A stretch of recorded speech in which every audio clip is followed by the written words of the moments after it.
여러분 한 주 동안 잘 지내셨습니까? 제가 지난주에 사랑에 대해서 함께 나누면서요, 보여드리지 못한 사진이 있어서 이 시간 먼저 사진 한 장을 보고 시작하려고 합니다. 제가 설교를 하면서 설교를 마친 이후에 늘 저에게 묻는 질문이 한 가지가 있습니다. 사랑하고 있습니까? 라는 질문입니다. 이 질문에 대해서 제 안에 늘 예스라는 대답이 있지는 못하지만 그래도 제가 하는 모든 일의 근원과 이유가 사랑이어야 함을 저 자신에게 늘 되새기는 질문입니다. 오늘 우리가 삶을 살아가면서요, 이 삶의 근간이 있다면 여러분은 그것을 뭐라고 생각하시나요? 삶의 근간은 이 두 글자 관계라고 이야기할 수가 있습니다. 창조의 순서를 보면 인간이 가장 마지막으로 지어졌지요. 사람이 어떤 존재인지를 보여주는 아주 중요한 부분이기도 합니다.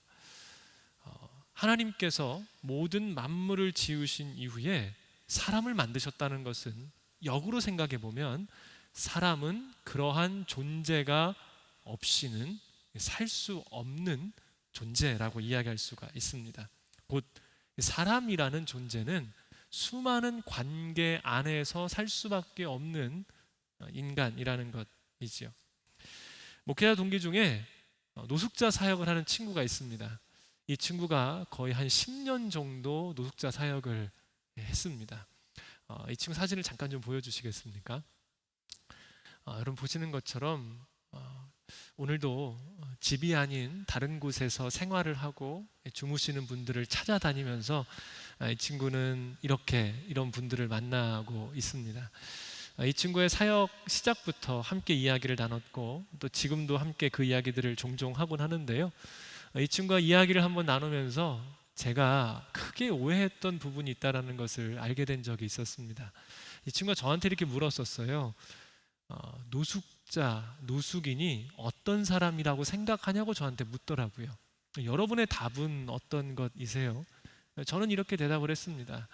오늘 삶의 많은 부분이 무너져서 길거리로 내몰릴 수밖에 없는 분, 혹은 재정적 능력이나 여러 가지 부분들이 사라졌기 때문에 집이 아닌 다른 곳에서 생활할 수밖에 없는 분들이라고 대답을 했습니다. 그랬더니 이 친구가 저에게 이렇게 이야기를 하더군요. 그게 일반적인 사람들이 생각하는 노숙자에 대한 정의랍니다. 그런데 이 친구의 말은 이렇습니다. 사람이 살아가면서요, 오늘 내가 이렇게 살아가는 삶을 유지하기 위해서 필요한 한 가지가 있는데 그게 바로 우리의 삶을 받쳐주는 이 지지기반이라는 것들이 있다고 이야기를 해요. 이 지지기반은 가족이 될 수도 있습니다. 친구가 될 수도 있고요, 나와 함께 관계를 맺는 수많은 사람들의 응원과 힘이 될 수도 있습니다. 때로는 이게 직장이 될 수도 있겠습니다. 어찌되었건 수많은 관계 속에서 나를 받쳐주는 그 관계의 모둠이 내 삶의 지지 기반이 되는 것이죠. 그런데 어느 순간 삶에서 이것들이 하나씩 무너지기 시작합니다. 그리고 결국 나를 받쳐주고 있던 모든 지지 기반이 무너졌을 때 사람은 오늘 나의 집, 내가 거하던 공간에 있지 못하고 거리로 내몰리게 된다는 것이지요. 그래서 이 친구의 말이 이래요. 정부에서 많은 돈을 투자해서 지금도 거리에 있으신 분들을 위한 여러 가지 정책 사업을 실질적으로 돈을 투자하고 있지만 그게 효과가 거의 없다라는 겁니다. 왜냐하면 사람이 오늘을 살아가는 데 있어서 필요한 것은 돈의 문제가 아니라 나를 지지해주는 관계, 곧 지지 기반의 문제라는 것이죠. 그래서 이 친구의 사역은 좀 독특합니다.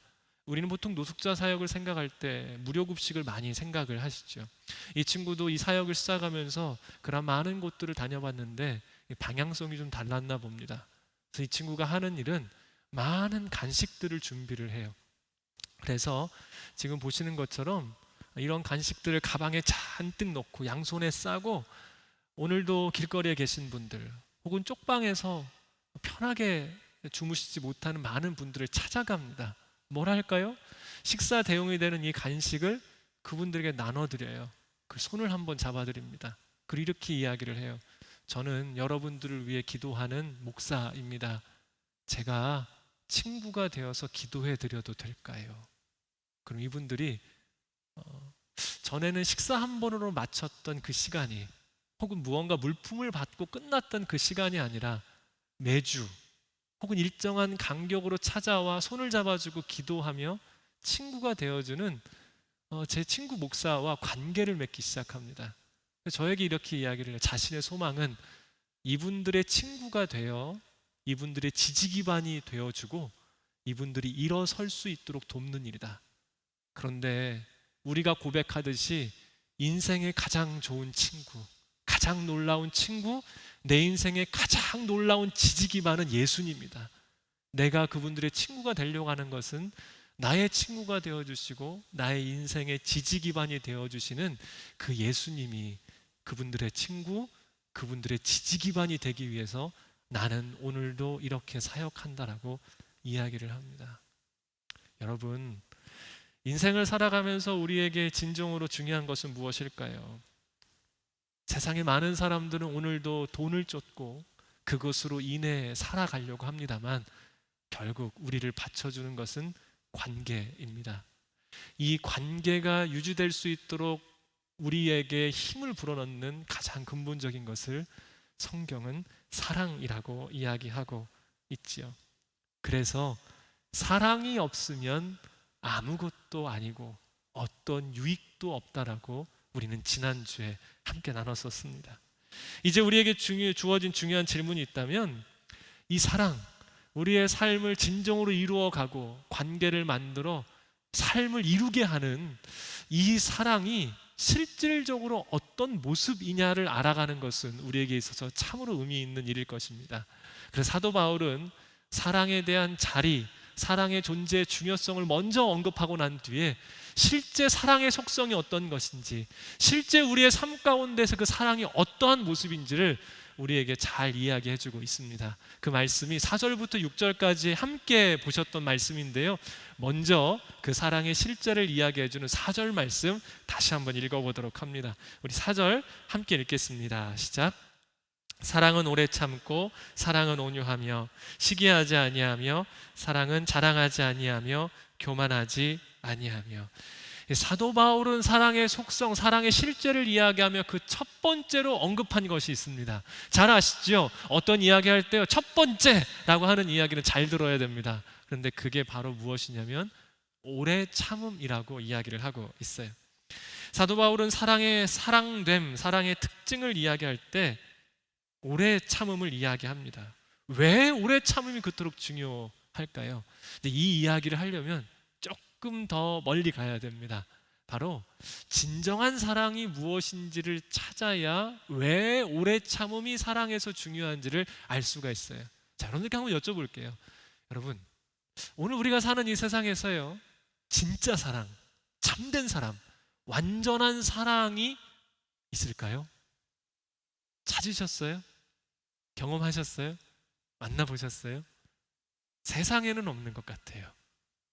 그 사랑은 하나님께만 있습니다. 그래서 요한일서 4장 8절 말씀은 우리에게 이렇게 이야기를 합니다. 함께 읽어보도록 하겠습니다. 시작. 사랑하지 않는 사람은 하나님을 알지 못합니다. 하나님은 사랑이시기 때문입니다. 하나님이 사랑이세요. 진정한 사랑은 그분에게만 있습니다. 그 사랑 때문에 우리가 구원을 받았고 이 자리에서 예배드릴 수 있도록 하나님께서 우리를 부르셨습니다. 그런데 하나님의 사랑이 사랑이시라고 말씀하시는 그 하나님의 사랑이 어떠한 것이기에 오늘 우리가 이 자리에 있을 수 있을까요? 사도 베드로는 하나님의 사랑에 대해서 이런 표현을 씁니다. 우리 베드로후서 3장 15절 말씀도 함께 읽어보겠습니다. 시작. 또한 우리 주의 오래 참으심이 구원이 될 줄로 여기십시오. 사랑하는 우리 형제 바울도 그가 받은 지혜를 따라 이와 같이 여러분에게 썼습니다. 모든 사람이요, 참을 수 없는 한 가지가 있습니다. 그게 뭐냐면 잘못된 반복을 내 앞에서 똑같이 반복하는 겁니다. 그런데 그게 의도적이면 더 참을 수가 없고요, 그것에 대해서 전혀 죄책감을 느끼지 못하면 더 참을 수 없고요, 그 잘못된 반복이 의도적이면서 죄책감도 못 느끼는데 아주 큰 잘못을 계속해서 반복하면 우리는 그건 못 참습니다. 제가 어렸을 때 신앙생활 할 때요, 어떤 이제 저보다 나이 훨씬 많으셨던 그 성도님들, 그 어르신이시죠. 어른 집사님, 어른 권사님이 이런 표현을 하셨던 게 기억에 남아요. 구약의 하나님 참 무서운 하나님이다. 공의의 하나님이시다라는 이야기를 하셨어요. 제가 아주 어린 나이였기 때문에 정말 하나님이 그러신가? 구약의 하나님이 그러신가라는 생각을 한 적이 있었어요. 근데 제가 성경을 직접 읽기 시작하고 말씀을 묵상하고 성경의 내용을 알아갈 수 있고 이제 목회자가 되어서 성경을 바라볼 수 있는 관점이 생겼을 때 그게 아니더라고요. 여러분, 구약의 역사를 보면 구약은 특별한 사이클로 돌아가는 것을 볼 수가 있습니다. 하나님께서 은혜를 베푸셔서 이스라엘 백성들을 구원해 내셨지요. 그런데 이들이 뭘 합니까? 타락합니다. 죄를 지어요. 이 타락함 가운데에서 하나님께서 뭐라 하시냐면 이들 가운데에 심판을 베푸세요. 심판을 베푸시면 이들이 다시금 이것에 대해서 회개합니다. 그러면 하나님께서 뭘 하십니까? 이들의 회개를 들으시고 다시금 은혜를 베푸세요. 이게 구약의 사이클이에요. 수도 없이 이스라엘 백성들은 이것들을 반복을 합니다. 계속 반복해요. 출애굽 여정에서 보여줬던 이 모습이 사사기에서는 말도 할 수 없이 계속 나오고요. 이스라엘 왕조 시대에 또 나와요. 계속해서 나오는데 이 반복되고 또 반복되고 똑같은 문제로 하나님 앞에 타락했던 이 모습이 결국 어느 때에 가서 멸망하냐면 이 타락의 시점부터 무려 2000년이 넘은 시점에 가서야 하나님께서 이스라엘을 멸망을 시키세요. 제가 이걸 보면서 알았어요. 하나님 정말 오래 참으시는 하나님이시구나. 나 같았으면 심각한 문제의 죄성도 죄의식도 못 느끼고 의도적으로 계속해서 반복하는 이 잘못된 모습, 나는 못 참았을 텐데. 여러분, 이렇게 한번 여쭤볼게요. 제가 짓는 죄가 1000년 전에 지었던 죄의 모습과 다를까요? 같을까요? 오늘 반복하고 있는 저의 죄의 모습이 10년 전에 지었던 죄의 모습과 같을까요? 다를까요? 같을 겁니다. 그런데 하나님은 저를 여전히 용납하세요. 하나님은 저를 여전히 감싸 안아주세요. 그 부족한 저임에도 불구하고 저를 주님께서는 받아주세요. 무엇이 우리를 구원했습니까? 하나님의 오래 참으심이요. 그 오래 참으심이라고 불리는 그 사랑이 오늘 우리를 구원했고, 그로 인해서 우리는 주 앞에 나아가고 하나님을 알 수 있게 되었습니다. 그래서 김남준 목사님은요, 그에 져서 고린도전서 13장 묵상집을 통해 이런 이야기를 합니다. 하나님의 사랑과 인간의 사랑 사이의 가장 압도적인 차이는 오래 참음이다. 우리의 구원은, 오늘 우리의 생명은 오래 참으시는 하나님의 사랑으로부터 비롯되었기 때문입니다. 아버지 학교라고 혹시 들어보셨어요? 온누리교회와 협력해서요, 아주 귀한 단체가 있는데 아버지 학교라는 단체가 있습니다. 거기에 오랫동안 대표를 하셨던 김성묵 장로님이라고 계세요. 제가 그 장로님과 함께 사역이라고까지 하긴 그렇지만 함께 일을 좀 했었던 적이 있습니다. 장로님의 강의를 여러 번 들었는데 장로님께서 강의를 하시면서 특별히 청년들에게 혹은 이미 결혼했던 기혼자들에게 하셨던 몇 가지 이야기 중에 기억에 남는 이야기가 있습니다. 이분이 하셨던 주된 말씀은 이거예요. 참아주고 기다려 주십시오. 왜 이런 얘기를 했냐면 이런 표현을 쓰셨어요. 그 신부감 중에, 아내감 중에 제일 위험한 신부감이 있다라는 표현을 쓰셨습니다. 여러분, 이건 농담이니까요, 이걸 진지하게 받아들이시면 안 됩니다. 어떤 사람이 제일 위험한 신부감이냐면 신앙 좋고 인품 좋고 사회적 평판이 좋고 성격도 좋은 장로님 따님. 왜냐하면 이렇게 말씀을 하셨어요. 이 따님은, 그러니까 그 여성분은 이 남성의 기준 자체가, 남편의 기준 자체가 나의 집에 가장이 될 사람, 내 아이의 아빠의 될 사람 기준 자체가 지금 나의 그 아빠 모습으로 생각을 한다라는 거예요. 그래서 이 따님들은 그 아버지를 보고 커왔기 때문에 내 남편이 그렇게 하지 못하는 것에 대해서 마음이 너무 힘들 수 있다라는 것이죠. 그런데 우리가 대부분 그렇다라는 겁니다. 완성된 엄마의 모습, 완성된 아빠의 모습을 바라봐요. 그리고 이렇게 생각을 합니다. 내 아내는, 내 남편은 왜 못하지? 그래서 장로님이 이런 말씀을 하십니다. 기다려 주십시오. 당신의 아버지도 처음부터 그러지 않았을 거예요. 당신은 모르겠지만 당신의 엄마가 아빠를 그렇게 훌륭하게 만드셨습니다. 기다려 주십시오. 당신의 어머니가 처음부터 그런 훌륭한 모습은 아니었을 겁니다. 시간이 지나며 함께 엄마의 역할을 그리고 아내의 역할을 배워가며 이뤘을 겁니다. 라는 이야기를 하셨어요. 여러분, 사랑의 첫 번째 속성, 우리가 사랑하기 위하여 마음 가운데 깊이 받아들여야 될 첫 번째가 뭡니까? 오래 참음. 상대에 대해서 참아준다라는 겁니다. 그런데 이 오래 참음을 생각할 때 주의해야 될 아주 중요한 한 가지가 있다라는 겁니다. 그게 뭘까요? 바로 이 오래 참음은 두고 보자의 심보가 아니라는 겁니다. 오래 참아요. 오래 참겠어. 이렇게 바라보고 있어요. 여러분, 그럼 이거 오래 참음이 아니라 뭐죠? 집행유예를 주는 겁니다. 너 요 기간에 딱 걸려봐.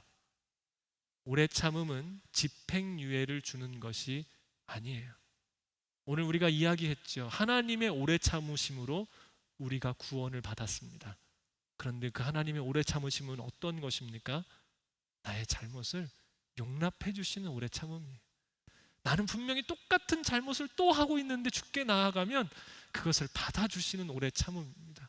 수천 년 전에 사람이 똑같은 잘못을 했고 오늘 나도 똑같은 잘못을 하고 있는데 하나님께서는 그것을 용납해 주시는 오래 참으심입니다. 그래서요, 이 오래 참음은 어떤 것입니까? 그 하나님의 사랑을 알고 받아서 나 또한 그를 그렇게 대해주는 일이에요. 말이 참 쉽죠. 진짜 삶에서는 너무나 어렵습니다. 그래서 오래 참음이라는 단어의 원어를 보면 이런 의미가 있습니다. 이게 전쟁 용어거든요. 적군이 쳐들어올 때 생명을 다해서 이 진지, 내가 지키고 있는 진을 목숨을 다해서 사수하는 것이라는 단어의 어원의 의미가 오래 참음입니다. 우리가 사랑해서 오래 참는다라고 이야기할 때 꼭 기억해 주십시오. 생명 걸고 이 진지는 반드시 지켜낸다. 이게 바로 오래 참음입니다. 자, 이제 4절 말씀은요, 우리에게 사랑의 두 번째 속성을 온유라고 이야기합니다. 온유라는 단어를 딱 떠올리면 우리 가운데 이런 단어들이 떠올라집니다. 부드럽다, 친절하다, 상냥하다. 예, 맞습니다. 그런데 여러분, 이게 온유의 다일까요? 그렇지 않겠죠. 어떤 사람은 기질상 좀 터프하신 분들이 있어요. 그럼 그 사람은 평생 온유하지 못하게 되는 것일까요? 예, 그렇기 때문에 온유가 그게 전부가 아니라는 것입니다. 저는 좀 더 깊은 의미에서 온유를 묵상하면서요, 온유란 이런 것이 아닐까라는 생각을 하게 됐습니다. 강하지만 조절할 수 있는 상태, 넘치지만 지나치지 않는 태도. 이 온유에는 담겨진 힘이 반드시 있어야 됩니다. 지금의 상황에서 얼마든지 그 힘을 발휘해서 제압할 수 있지만 제압의 과정이 아니라 부드러움을 통하여서 그 상황 자체를 새롭게 해석하고 만들어갈 수 있는 것. 그래서 온유는요, 능력이 없어서 부드럽거나 나에게 힘이 없어서 비굴한 모습이 온유가 아니라 내 안에 힘이 갖춰져 있고 지금의 상황을 얼마든지 돌파할 수 있는 능력이 이미 내재되어 있는 상태에서의 온유가 진정한 온유라는 것입니다. 그러한 상태에서 온유란 것이 어떤 모습이 될 때 진정한 온유라고 이야기할 수 있을까? 우리는 이것을 성경에서 좀 이야기해 볼 수가 있을 겁니다. 여러분, 혹시 예수님을 제외하고요, 성경에서 가장 온유한 사람이 누구라고 하는지 알고 계세요? 네, 찾아봤습니다. 출애굽기 12장 3절 말씀에 이런 표현이 나와 있습니다. 민수기 12장 3절입니다. 죄송합니다. 민수기 12장 3절 우리 함께 읽어보겠습니다. 시작. 이 사람 모세는 온유함이 지면의 모든 사람보다 더하더라. 예, 모세래요. 모세가 가장 온유했던 사람이래요. 하지만 모세가 아무리 온유한들 누구보다 온유할 수 없습니까? 예수님이요. 자, 그러면 예수님은, 온유하신 예수님은 뭐라고 자신을 이야기하셨을까? 그 말씀이 마태복음 11장 29절에 나와 있습니다. 우리 함께 읽어보겠습니다. 시작. 나는 마음이 온유하고 겸손하니 너희는 내 멍에를 메고 내게서 배우라. 그러면 너희 영혼이 쉼을 얻을 것이다. 모세 얘기를 조금 이따 할 텐데요, 온유하신 예수님께서 뭐라고 말씀하시냐면 온유란 배우는 것이라고 이야기를 하세요. 꼭 기억하십시오. 온유는 갖춰지는 것이 아니라 온유는 배우는 것입니다. 그런데 무언가를 배울 때는요, 항상 전제 조건이 필요할 때가 굉장히 많아요. 이 온유를 어떻게 해야 배울 수 있을까? 여러분 생각해 보신 적 있으세요? 내 안에 이 상황을 뒤엎을 수 있는 능력은 있는데 뒤엎지 않고 새롭게 풀어나갈 수 있는 게 온유랍니다. 그런데 그것이 어떻게 해야 내 가운데 배워질 수 있을까? 그래서 마태복음 11장 29절 앞에 말씀인 28절을 보면 예수님이 이 말씀을 먼저 하시고 29절을 하세요. 자, 우리 28절 읽어보겠습니다. 시작. 수고하고 무거운 짐진 자들아 다 내게로 오라. 내가 너희를 쉬게 하리라. 어떤 사람도요, 짐이 있는 한 온유할 수 있는 사람은 세상에 아무도 없습니다. 삶의 짐, 감정이라는 짐, 관계 속에서 다가오는 짐, 모든 짐을 주님께 내려놓아야 비로소 우리가 온유라는 것을 배울 수 있는 전제 조건이 됩니다. 제가 어렸을 때부터 저희 어머니께서 하셨던 말씀이 있어요. 이런 표현을 쓰셨어요. 사람이 한 몸에 두 지게질 수 없다. 여러분, 우리 가운데요, 짐이 가득한 상황에서 온유를 표출할 수 있는 사람 없습니다. 가장 중요한 것은 주님께 먼저 나아가 짐을 내려놓아야 그 다음에 온유를 배울 수 있고 온유할 수 있다라는 것이지요. 자, 그런데 우리 인생에 있어서 가장 큰 짐은 무엇입니까? 죄의 문제입니다. 이것이 우리의 생명을 앗아가는 문제이지요. 그래서 가장 큰 문제인 죄의 문제를 주 앞에 내려놓고 인생의 모든 문제들을 내려놓는 사람들은 이제 온유의 한 단계에 다가설 수 있는 전제 조건을 취득하게 된 것입니다. 자, 이렇게 온유를 배운 사람, 주님 앞에 짐을 내려놓고 온유를 배운 사람은 어떠한 모습이 될까요? 모세에게 있어서 그 온유의 모습이 가장 극적으로 드러난 성경의 말씀이 있습니다. 바로 출애굽기 32장 32절의 말씀입니다. 우리 함께 읽어보도록 합니다. 시작. 그러나 이제 그들의 죄를 용서해 주십시오. 용서하지 않으시려거든 부디 주께서 기록하신 책에서 제 이름을 지워 버리십시오. 이스라엘 백성이 하나님의 약속과 명령을 따라 노역하고 고통스러웠던 이집트에서 드디어 탈출하게 되었습니다. 그들은 광야길을 가고 있었었죠. 하나님께서는 이들을 하나님의 백성으로, 사랑하는 주님의 백성으로 맞아들이기 위해서 언약을 맺으셨는데요, 그 언약, 곧 너희가 내 백성이 되어 지켜야 될 중요한 약속들을 주시기 위해 모세를 시내 산으로 불러 오르십니다. 여러분, 그때 주셨던 게 뭐지요? 십계명을 하나님께서 주셨어요. 이따 이 얘기 조금 더 할 텐데요, 십계명을 주셨고 모세는 그 십계명을 두 돌판에 받아 내려옵니다. 그런데 하나님께서 말씀하세요. 저 밑에서 소란스러운 소리가 들린다. 내려가 보니 정말 그 산 밑에 있던 백성들이 정말 난리가 났습니다. 이유는 이렇습니다. 모세가 올라가 40주야를 하나님과 대면하여 그 언약을 받고 있던 그 시간, 이스라엘 백성들이 모세의 형이었던 제사장이었던 아론에게 나와왔던 겁니다. 그리고 이야기를 해요. 우리를 이끌어낸 신을 우리에게 보여달라. 아론이 이야기를 합니다. 너희가 가지고 있는 금부치들 있지, 가져와. 그리고 그들이 가져왔던 금부치를 모세에게 설명할 때 이랬어요. 불에 넣었더니 이 금송아지가 나왔더라. 그리고 그 금송아지 앞에서요, 이스라엘 백성이 자기도 하고 먹기도 하고 놀기도 하면서 우상을 숭배하기 시작한 겁니다. 여러분, 이게 어디서부터 나온 습관입니까? 하나님을 믿었던 습관이 아니라 이집트에서 보았던 우상 숭배의 모습을 그대로 가져와 하나님이 가장 미워하는 모습을 이스라엘 백성들이 보이고 말았어요. 이때 하나님께서 진노하셨습니다. 내가 이 백성들을 다 쓸어버리고 너로 하여금 새 민족을 만들겠다. 이때 모세가 하나님 앞에 엎드리며 이야기합니다. 하나님, 저들을 용서해 주십시오. 차라리 저를 생명책에서 지워주십시오. 이 땅의 모든 사람보다 온유했다라고 말했던 모세, 그에게 나타났던 가장 극적인 온유의 표현은 화를 내고 성질을 낼 수밖에 없었던 그 상황에 오히려 자신을 내어주었던 모습입니다. 그런데 이 모습이요, 예수님에게로부터도 그대로 보여집니다.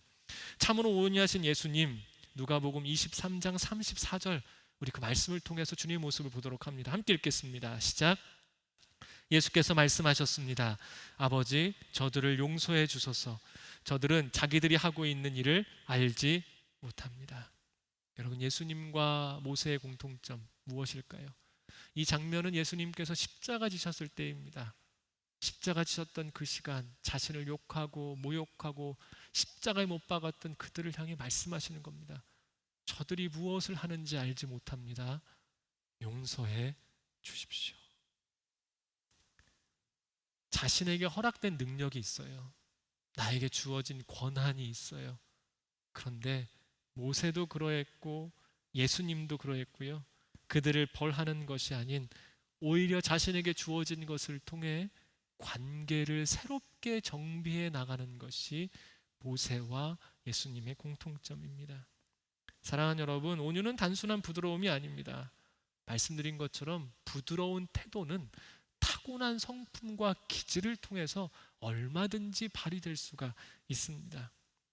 온유란 어쩌면 내 가운데 주신 능력, 그 상황을 해결할 수 있는 힘을 가지고 하나님과 그렇지 않은 사람들을 연결할 수 있을 만큼의 참음, 인내, 겸손을 가지는 태도 그 자체를 이야기하는 것인지도 모르겠습니다. 그래서요, 온유한 사람은 자기는 좋아 보이고 상대를 나쁘게 보이게 하지 않습니다.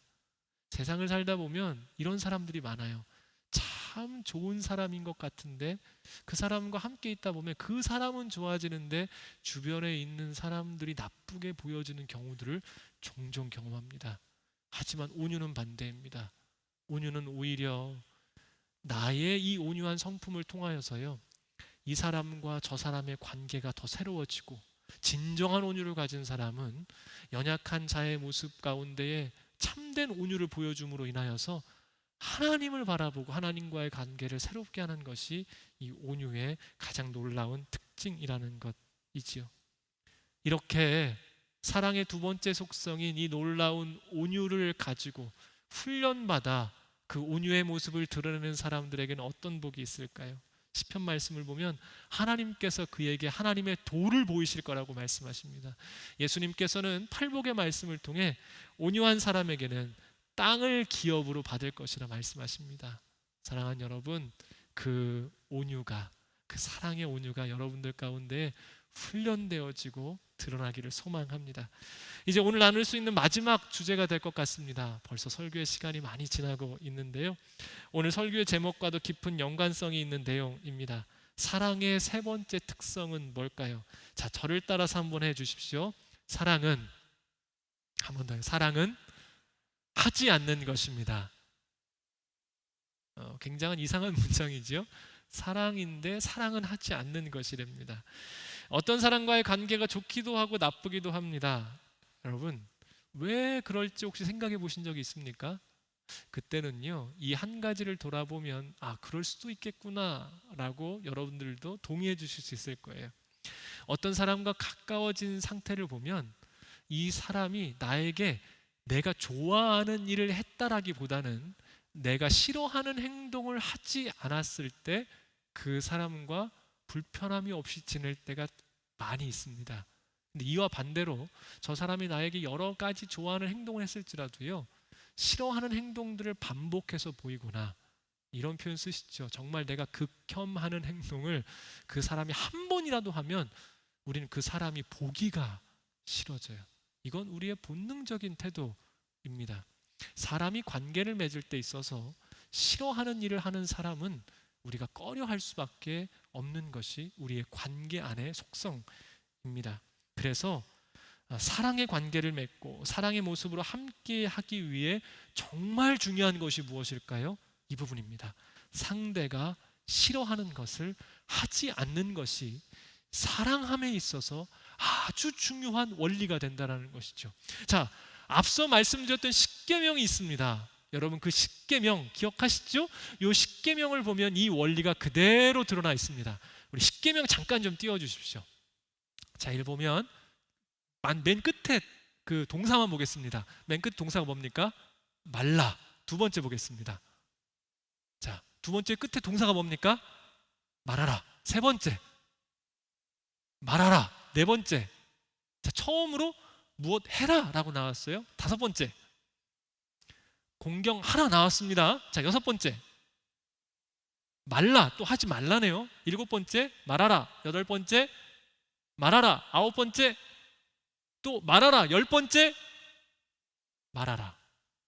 하나님께서 이스라엘 백성들을 구원하시고 난 다음에 그들을 나의 백성, 사랑하는 백성, 내가 정말로 내 자녀처럼 여기는 나의 사랑하는 백성으로 삼기 위해서요, 십계명을 주셨어요. 너희 이것 잘 지키면 나는 이미 너희를 품고 있는데 너희가 내 백성으로서의 지켜야 될 중요한 법칙을 준다. 이게 가장 중요한 법칙이니까 내가 너희를 구원했던 것을 기억한다면 이것은 꼭 지켜야 된다라고 주셨던 그 십계명 보셨죠? 하나님께서 사랑의 관계로 들어가시기 위해서 이스라엘 백성들에게 주셨던 십계명 가운데 하지 않아야 될 것을 몇 개 주셨습니까? 그럼 해야 될 거 몇 개 주셨습니까? 두 개.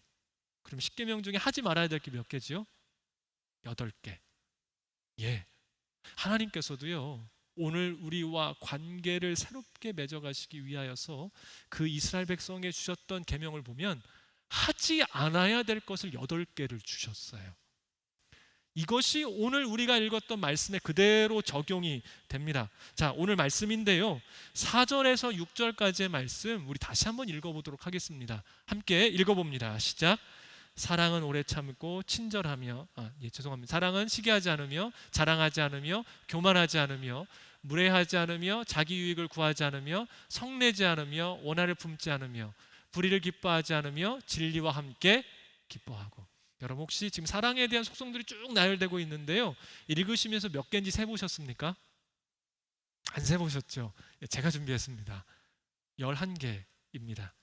11개 중에서요, 하지 말 것, 아니하고 라고 나와 있는 게 혹시 몇 개인지 대략 눈치를 채셨습니까? 제가 이렇게 이야기를 하는 이유가 있다면 앞에 십계명과 개수가 똑같습니다. 8개.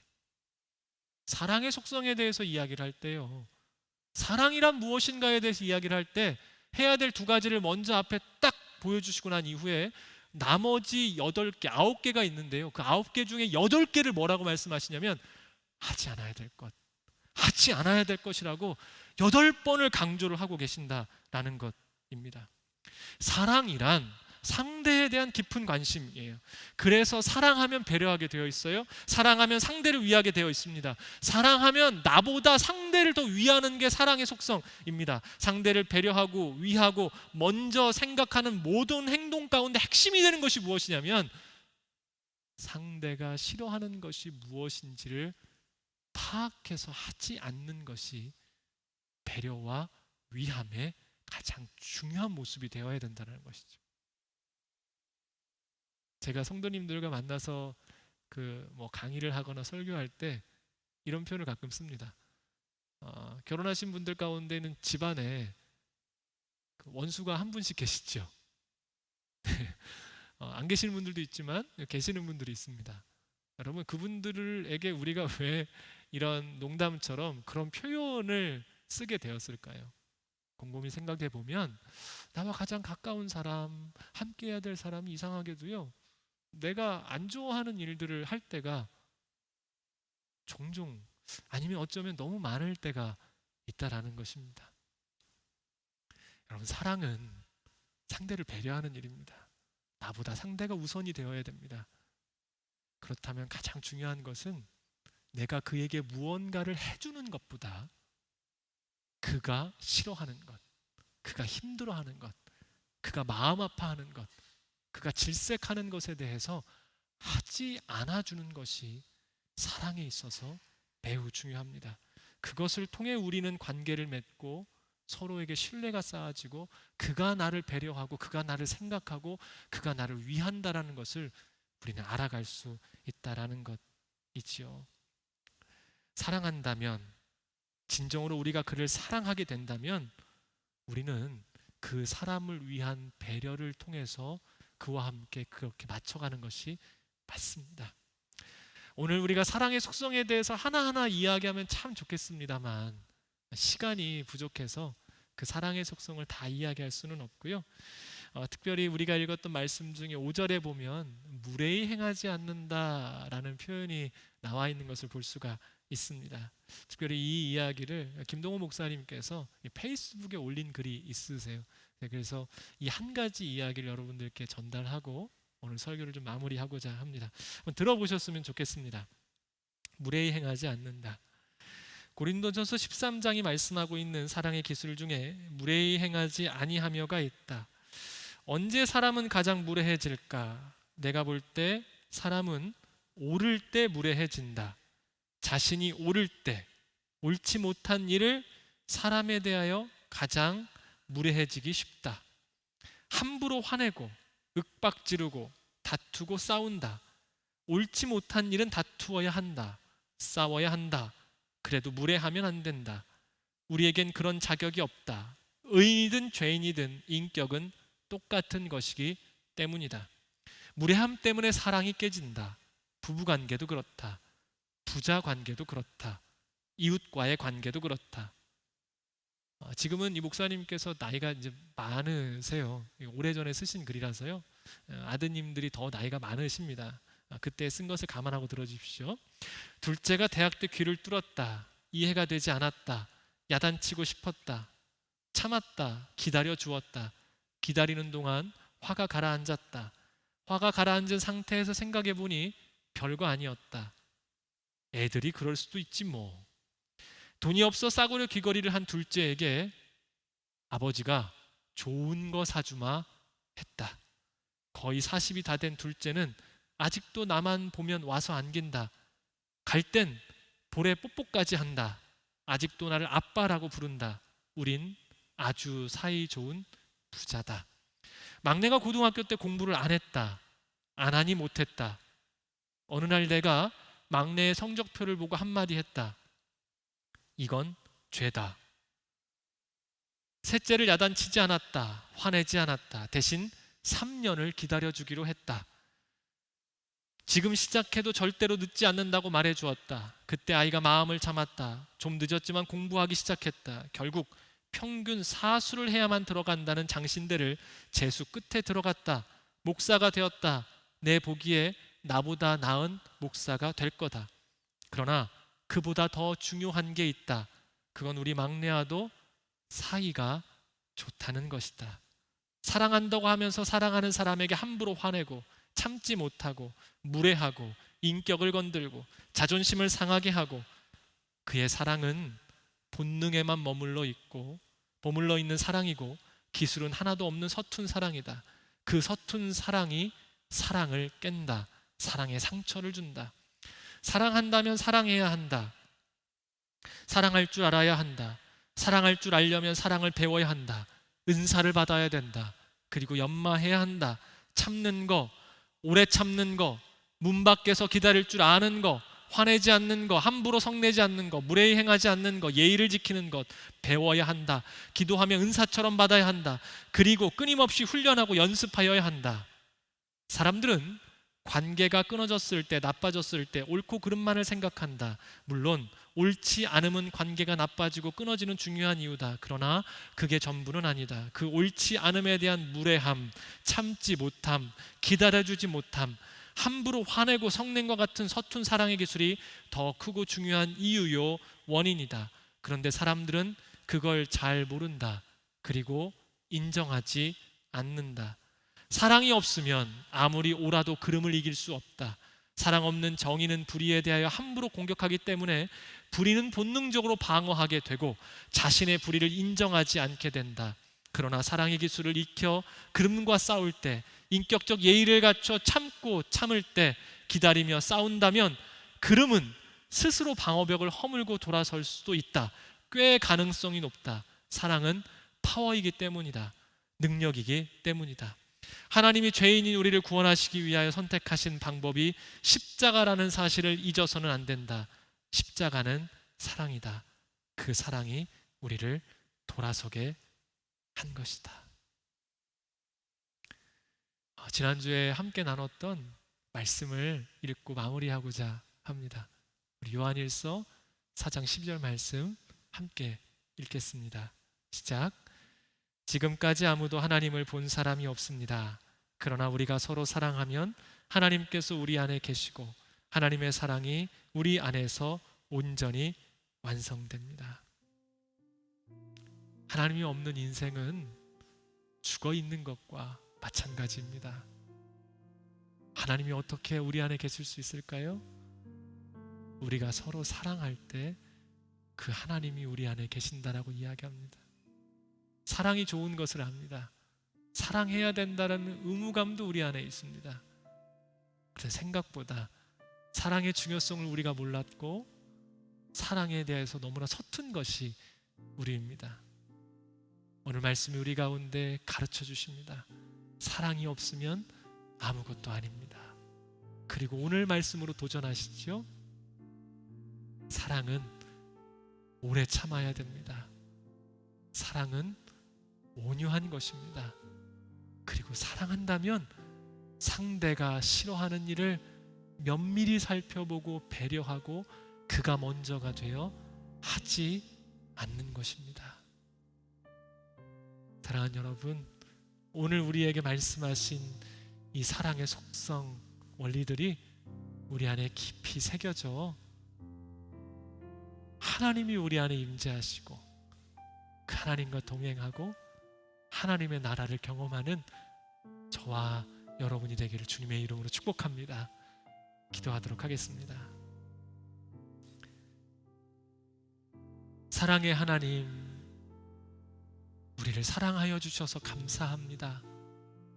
사랑을 알지 못한 우리에게 먼저 찾아오셔서 그 아들 예수 그리스도를 보내심으로 그 아들을 화목제물 삼으셔서 생명 주심으로 우리에게 사랑을 알게 하셨습니다.